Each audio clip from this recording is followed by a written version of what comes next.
Bonjour à toutes et à tous et bienvenue à notre quatrième séance de cours sur les suites numériques. La séance porte sur le complément du cours, quelques notions importantes à connaître sur le chapitre suites numériques. Vous pouvez contacter Tarbiya Online, notamment à travers leur mail que vous voyez et également le site web qu'ils ont mis en place.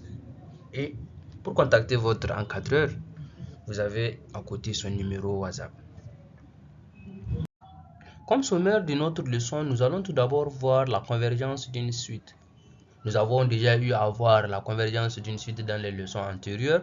Donc là, ici, nous allons voir spécialement les cas d'une suite arithmétique, les cas d'une suite géométrique et les suites de termes général U de n égale à a à la puissance n et v de n égale à n à la puissance alpha. Et après, nous allons voir aussi le théorème de comparaison.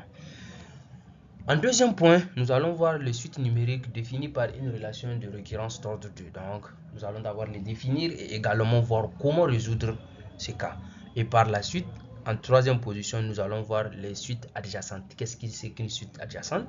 Et pour finir, nous allons vous donner quelques exercices d'application pour appliquer toutes les notions comprises ou apprises dans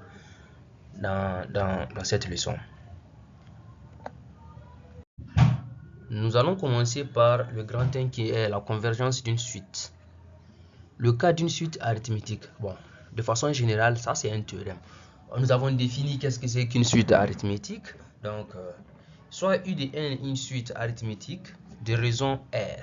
Donc, on sait qu'une suite arithmétique est une suite donnée par la relation de récurrence qui est la suivante. U de n est égal à UK plus n moins K fois R qui est là la raison. Bon, dans les leçons antérieures, nous avons eu à voir qu'est-ce que c'est qu'une suite arithmétique. Nous avons défini cela et aussi donné l'expression de U de n en fonction de son premier terme et également en fonction d'un terme de rang K.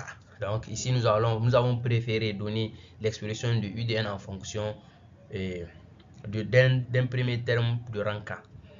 Voilà. Ainsi, de façon générale, le théorème dit que si nous avons ces cas, donc la limite n quand n tend vers plus l'infini de un est égal à uk si la raison est R. Donc si vous voyez normalement ici, dès que la raison est R, donc dès que la raison R est égale à 0, vous voyez clairement que U de n est égal à uk. Donc si U de n est égal à uk, donc c'est vraiment une suite constante quoi. Donc ça ne varie pas et ce n'est pas en fonction de n. Donc dès que n tend vers plus l'infini, ça va toujours rester uk qui est le premier terme de la suite. C'est comme une suite constante avec la raison qui est 0. Peu importe le rang de la suite, donc elle sera toujours égale à uk. Voilà. Et lorsque k est différent de 0, c'est-à-dire pour le premier cas, lorsque r, je veux dire, autant pour moi, lorsque r est différent de 0, donc nous avons le premier cas, si r est égal à est supérieur à 0, donc r positif. Si r est positif, nous remarquons ici que nous aurons U de n égale à U de n égale à uk plus n moins k à la k fois r. Donc dans ces cas-là, quand n tend vers plus l'infini, donc nous allons voir que notre U de n va croître. Donc du coup ici, U de n va tendre vers plus l'infini. De même, si R est inférieur à 0, nous avons ici U de n. Donc ça sera un peu moins le terme n moins r carré, n moins k fois r est inférieur à 0. Et lorsque n tend vers plus l'infini, ça va tendre vers moins l'infini. Donc de façon générale, on peut remarquer que la suite U de n, si c'est une suite arithmétique, la suite U de n est divergente dans le cas où r est différent de 0. Donc dès que r est différent de 0, on dit que la suite diverge. Et de l'autre côté, dès que r est égal à 0, alors la suite est convergente et converge vers son premier terme. Donc là, ce qu'il faut retenir, dès que r est différent de 0, donc on dit directement que notre suite est divergente. Et dans ce cas, dès que r est égal à 0, donc notre suite est une suite constante, donc elle va converger vers son premier terme.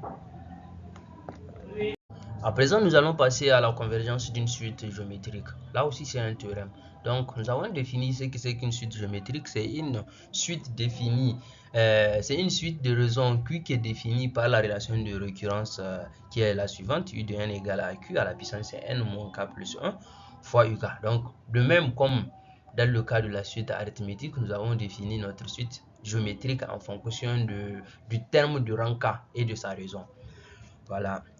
Là, nous avons trois cas possibles. Si la raison Q est égale à 1, directement la suite est convergente et elle est de limite son premier terme. C'est un théorème. Si Q est égal à moins 1, la suite est alternée. Donc, si la suite est vraiment alternée, la suite est divergente directement. Si valeur absolue de Q de la raison est inférieure à 1, la suite est convergente de limite 0. Si valeur absolue de Q est supérieure à 1, la suite est divergente. En fait, tout se voit ici. Si nous revenons au cas de Q égale à 1, si Q égale à 1, nous avons donc, peu importe le rang de la suite que nous voulons calculer, U de n est égal à UK. C'est-à-dire, quand Q est égal à 1, donc nous avons U de n qui est égal à 1 à la puissance n moins K plus 1 qui est égal à toujours 1 qui est égal à UK. Donc là, c'est dans le cas d'une suite, c'est une suite constante quoi. Donc la suite est constante. Du coup, on va dire que ça converge vers le premier terme de la suite qui est UK. Dans ce cas, c'est UK. Donc si c'est U0 par exemple, on va dire que ça converge vers U0. Donc peu importe le rang de la suite va être elle-même. Donc c'est une suite constante. Si c'est moins 1, donc tout revient. Si c'est moins 1, tout revient à dire que U de n est égal à moins 1 à la puissance n moins k plus 1. Et là, fois UK.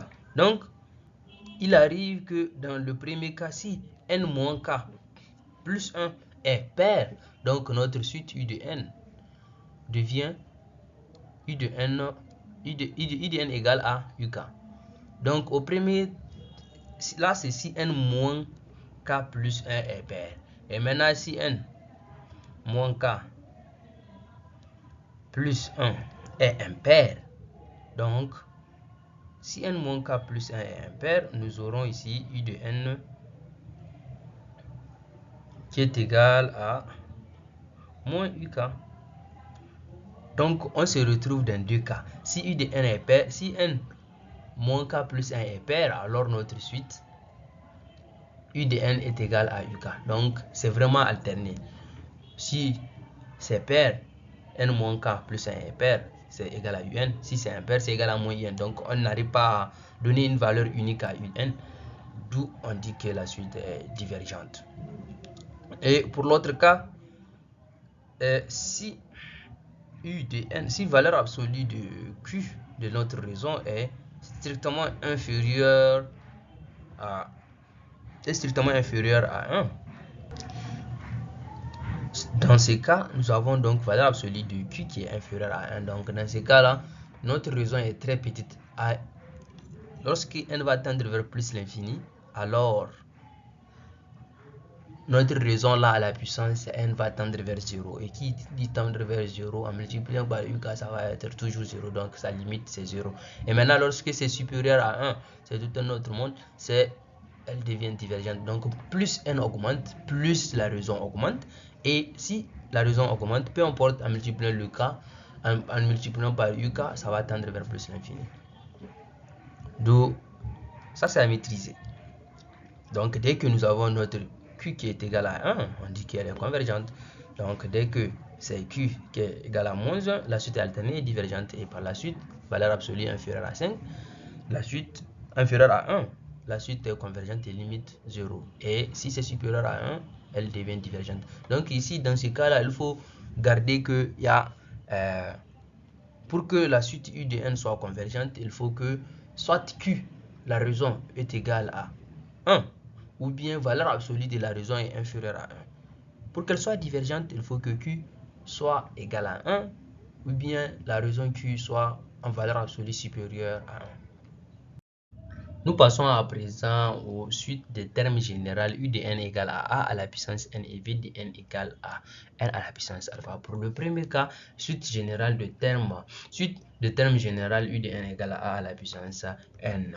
C'est une suite géométrique de raison Q égale à A et de premier terme égale à 1. Donc de façon à écrire, si j'écris comme on l'écrivait avant, UN en fonction de Q et de premier terme. Là, je prends mon premier terme qui est égal à U0. C'est égal à Q à la puissance N fois U0. Donc, et dans ce cas, notre U0 est égal à 1. Donc, pour U0 égal à 1, donc cela revient exactement à dire que c'est égal à Q à la puissance N, qui est pareil exactement avec ce qu'on a écrit ici, U de n égale à V de n. Donc, à la limite près que c'est Q qui est égal à A. Donc, pour étudier ces cas, je vous renvoie à voir le cas qu'on a eu à faire sur les suites géométriques. Ça s'étudie de la même façon, comme c'est un exemple de suite géométrique. Nous passons à la suite des termes généraux V de n égale à n à la puissance alpha. Donc, on remarque que ce sont des suites associées à des fonctions puissance de alpha qui appartient à R. Ainsi, nous avons trois cas possibles. Donc, suivant la valeur de alpha, nous allons distinguer les cas si notre suite V de n converge ou pas. Le premier cas, notre alpha est supérieur à 0. Donc, si alpha est supérieur à 0, nous avons notre V de n qui est égal à n alpha, n à la puissance alpha. Donc, plus alpha qui est supérieur à 0, plus n grandit, V de n grandit également. Donc, notre suite est croissante. Plus elle grandit ensemble et il n'y aura pas de limite. Elle va converger et elle va diverger. Je veux dire, donc notre suite V de n va diverger si alpha est supérieur à 0.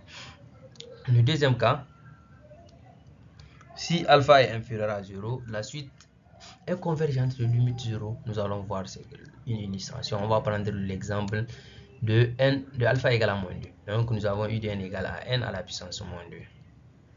Donc c'est même égal à n à la puissance 1 sur n à la puissance 2. 1 sur n à la puissance 2. Donc 1 sur n au carré. On remarque ici que notre suite est décroissante et n'importe si n grandit, notre suite V de n, elle va décroître. Et la limite de 1 sur n au carré, donc c'est comme dire que c'est égal à 1 sur plus l'infini qui va nous donner 0. Et pour le troisième cas, notre alpha est égal à 0. Donc la convergence de alpha, donc nous avons notre suite V de n qui va converger vers 1. Comment ça se voit? Nous avons ici V de n qui est égal à n à la puissance 0, n'est-ce pas? N à la puissance 0 qui est égal à 1. Et qui dit 1, donc peu importe la valeur peu importe le rang n, notre suite reste figée qui est égal à 1. Donc notre suite ne dépend pas de 1. Si notre suite ne dépend pas de n, donc elle est une suite constante. Donc peu importe la valeur que n va prendre, cette suite reste la même, qui est égale à 1. Donc en tendant n vers plus l'infini, comme notre suite ne dépend pas de n, elle va rester intacte, 1. Donc là, ce qu'il faut comprendre, il y a trois cas qui se dégagent. Voilà. Si V de n, si alpha est strictement supérieur à 0, notre suite V de n diverge. Si alpha est inférieur à 0, la suite est convergente des limites 0, comme on l'a bien vu. Et si alpha est égal à 0, notre suite converge vers 1. Parce que ça va être une suite constante qui est toujours égale à 1, ne dépend pas de n. Bon, nous allons ici voir par la suite quelques expressions. Nous avons quel que soit a supérieur à 0, nous sommes au cas de la remarque, quel que soit a supérieur à 1, et alpha appartient à R, la limite de A à la puissance n sur n à la puissance alpha est égal à plus l'infini. A est supérieur à 1, mais la fonction puissance est plus grande. La fonction puissance remporte. Voilà, donc c'est ça qui dit que c'est égal à plus l'infini. Voilà, pour le premier cas, quel que soit A supérieur à 1 et A appartient à alpha appartient à R, donc ici, cela montre que la fonction A à la puissance n, elle croît plus vite. Si A est supérieur à 1, elle croît plus vite que le n qui a la puissance alpha, quelle que soit la valeur de alpha. Et de même, le premier cas, si 0 inférieur à A inférieur à 1, donc A est compris dans l'intervalle 0, 1, et alpha appartient à R, la limite quand n tend vers plus l'infini de A à la puissance n et de n à la puissance alpha est égale à 0. Donc la fonction n à la puissance alpha croît plus vite que la fonction A à la puissance n dans l'intervalle si A appartient entre l'intervalle 0 et 1. Ce sont des formules vraiment à garder à cœur. Ce sont des formules vraiment gardées à cœur parce que ça peut servir par la suite. Le théorème de comparaison, soit U de n, V de n et Wn, trois suites numériques. Si à partir d'un certain rang, n0, on a U de n inférieur à V de n, inférieur ou égal à V de n, et que la limite de U de n quand n tend vers plus l'infini est égale à plus l'infini, on peut déduire la limite de V de n d'après le théorème de comparaison. Alors, U de n, la limite de V de n quand n tend vers plus l'infini sera plus l'infini. De même, si U de n est inférieur à 0 et que V de n est, si U de n inférieur à V de n, inférieur ou égal à V de n, et que la limite quand n tend vers plus l'infini de V de n est égale à moins l'infini, on peut directement déduire celle de U de n qui sera également moins l'infini. Si valeur absolue de n de U de n moins L inférieur ou égal à V de n et que la limite quand n tend vers plus l'infini de V de n égale à 0, directement on déduit d'après le théorème de comparaison que la limite de U de n quand n tend vers plus l'infini est égale à L. Si à partir d'un certain rang n0, on a U de n inférieur à V de n et que la limite quand n tend vers plus l'infini de U de n c'est petit l et la limite de V de n quand n tend vers plus l'infini est petit l, alors d'après le théorème de comparaison, L est inférieur ou égal à L'.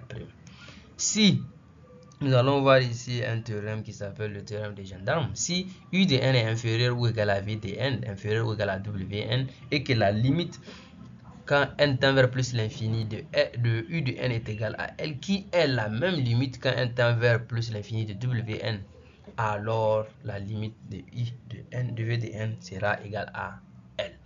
Genre, notre suite V de n est encadrée par deux suites U de n et V de n, et que les deux suites ont la même limite, forcément la suite V de n converge vers la même limite commune de U de n et de V de n. Grande suite définie par une relation de récurrence d'ordre 2. Comment on traite ces suites? C'est quoi même les suites définies par une relation de récurrence d'ordre 2? Bon, ce sont les suites U de n définies par la donnée des deux premiers termes de la suite et une relation de récurrence de la forme A U de n plus 2 plus B U de n plus 1 plus C U de n qui est égal à 0. Donc, ici, nos A, B, C vont prendre leur valeur dans R.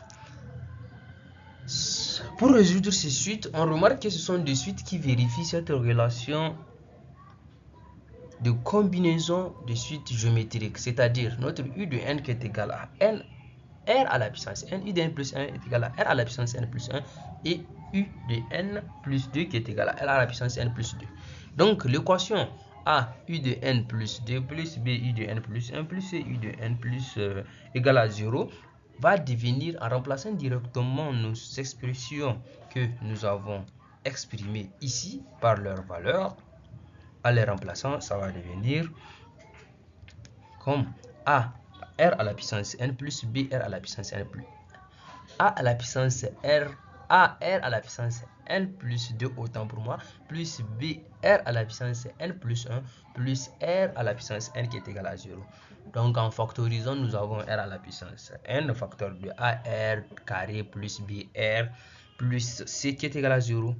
Or, quel qu'il soit, n appartient à grand N, R à la puissance n est différent de 0 parce que c'est une suite de l'expression U de n égale à R à la puissance n.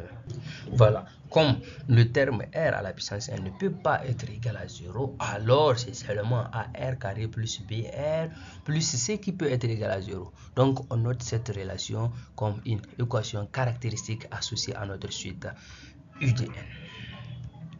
Donc, pour pouvoir résoudre ces cas, il faut résoudre l'équation caractéristique associée à U de n. Et maintenant, en fonction des solutions que nous aurons, nous allons exprimer U de n en fonction de cette solution ou de ces solutions obtenues.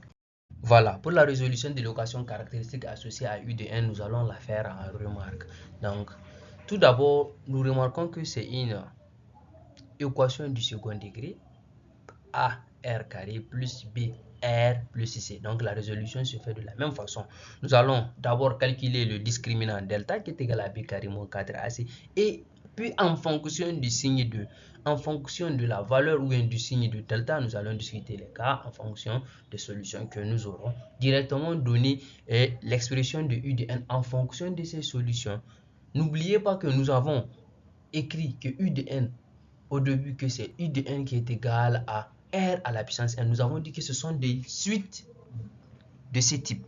Voilà, donc par la suite, notre solution U de n sera de la même façon, mais avec la combinaison des solutions que nous aurons. Voilà. En calculant le discriminant delta qui est égal à B carré moins 4AC et regardant le signe de delta, nous avons trois cas possibles. Le premier cas, si delta est supérieur à 0, donc directement là, nous allons dire qu'il existe deux racines distinctes.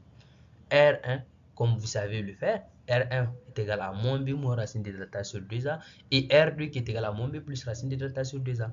Alors la solution de notre équation, de notre suite définie par une relation de récurrence d'ordre 2 est U de n qui est égal à R1 à la puissance n plus, bon, c'est pas A, c'est U de n égale à alpha R1 à la puissance n plus bêta R2 à la puissance n avec les alpha et bêta appartenant à R.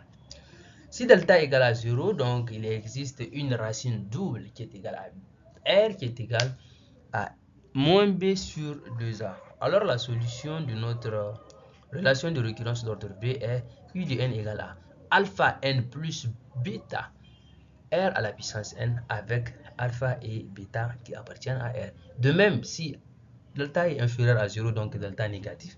Bon, ici, nous allons un peu anticiper parce que nous allons voir un peu par la suite, nous allons voir le nombre complexe. Donc, dans R, notre solution n'a pas, notre équation n'a pas de solution, mais dans C, notre équation a deux racines distinctes imaginaires. Donc, R1 qui est égal à moins B moins I racine de moins delta, comme delta est négatif, et R2 qui est égal à moins B plus I racine de moins delta sur 2A. Bon, pour l'instant, ça va un peu peut-être vous déranger comme nous n'avons pas encore vu le nombre complexe, mais directement après avoir vu, vous allez avoir un peu que ça a du sens. C'est un nombre complexe. Donc, nos racines sont des nombres complexes imaginaires. Voilà, ces racines sont conjuguées. L'expression, ça, ce sont des notions que nous allons vraiment voir dans le chapitre précédent, dans les chapitres à venir, dans le chapitre prochain. Donc, ne vous inquiétez pas, vous allez comprendre. Cette partie, vous allez la comprendre lorsque nous allons voir le nombre complexe. Donc, R, mais maintenant, gardez en tête que dès que delta est inférieur à 0, on peut toutefois trouver des solutions dans C. Voilà, donc nous avons R qui est égal à le module, en calculant le module de nos deux nombres conjugués, qui est égal à R1, qui est aussi égal au module de R2. Voilà, et l'argument θ qui est égal à arc, c'est le même argument, le R1 qui est égal à aussi le même argument de R2. Ainsi, la solution de notre expression est, de notre relation de récurrence est U de n qui est égal à le module de deux nombres complexes au carré, à la puissance n, le deux nombres complexes à la puissance n, entre parenthèses, facteur de alpha cosinus n de n cosinus de n θ. Le θ, c'est l'argument de nos deux nombres, de nos deux solutions imaginaires que nous avons calculées. Voilà, plus bêta sinus de n θ, avec alpha et bêta qui appartiennent également à R. Bon, nota bene, on applique les conditions initiales, c'est-à-dire les données,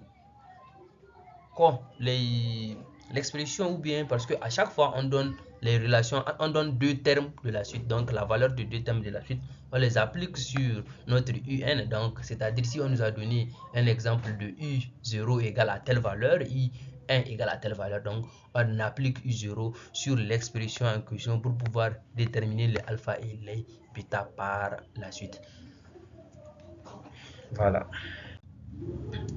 Suite adjacente, qui est notre troisième partie du cours. Qu'est-ce que c'est que de suite adjacente? Tout d'abord, nous allons définir ce que c'est qu'une suite adjacente. Il y a quatre conditions qui nous permettent de dire qui nous permettent de conclure que nos deux suites sont de suites adjacentes. Tout d'abord, on doit choisir U de n, soit U de n et V de n, deux suites numériques telles que, tout d'abord, notre première suite U de n est croissante et la deuxième suite V de n est décroissante, et quel que soit n, nous avons U de n qui est inférieur à V de n.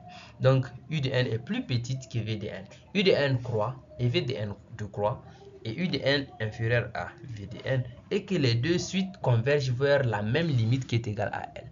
Donc dans ces quatre conditions là, on va dire que les deux suites U de n et V de n sont adjacentes. En ce qui est des exercices d'application, je vous en propose jusqu'à 4 exercices. Tout d'abord, les deux premiers exercices vont vous permettre d'appliquer les notions qu'on a eu à apprendre. Tout d'abord ici, les relations de récurrence entre les deux suites, entre les relations de récurrence d'ordre 2 avec la donnée de 2, premier terme de la suite. On va appliquer ça ici. Donc, je vous invite à faire vraiment les exercices. Ça va beaucoup vous aider à appliquer pour voir si vous avez maîtrisé les notions. Et également ici, le deuxième exercice va traiter aussi ici de la notion de comparaison entre les deux suites, et également pour déterminer la suite UDN.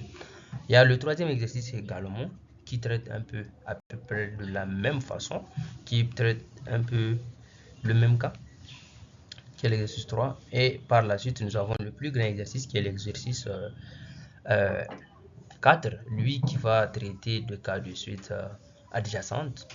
Voilà, je vous invite vraiment à faire les exercices. Ce sont des exercices très bien choisis pour bien appliquer les notions apprises. Si vous avez des questions, veuillez nous contacter. Je vous ai laissé des liens, de numéro WhatsApp. Il y a le mail également, et il y a aussi notre site de Tarbiya Online. Veuillez poser vos questions, soit en commentaire ou bien en m'écrivant directement sur mon compte WhatsApp. Si vous voulez profiter des divers livres et cours, je vous invite à cliquer sur ces liens. C'est le lien de notre nouveau site Tarbiya Online, sur lequel vous allez profiter tout d'abord des cours, des livres et également des conseils, et aussi des anciens sujets du baccalauréat et autres. Je vous invite, je vous le conseille, il faut cliquer sur ce site pour aller profiter de toutes les ressources que nous avons mis en ligne. Merci pour votre aimable attention. On se retrouve très bientôt pour le nouveau chapitre qui sera sans doute le chapitre sur le nombre complexe. Et je vous invite également à vous abonner à notre chaîne YouTube, notre chaîne WhatsApp, pour ne pas rater tout ce qu'on publie. Merci pour votre aimable attention et n'hésitez pas à poser des questions si vous n'avez pas compris une partie. Nous allons revenir sur ça. Par la suite aussi, avant d'entamer le prochain chapitre, une nouvelle fiche de TD vous sera envoyée qui va englober toutes les leçons vues dans ce chapitre. Donc c'est vraiment une fiche de TD sur le chapitre suite numérique. Merci pour votre aimable attention.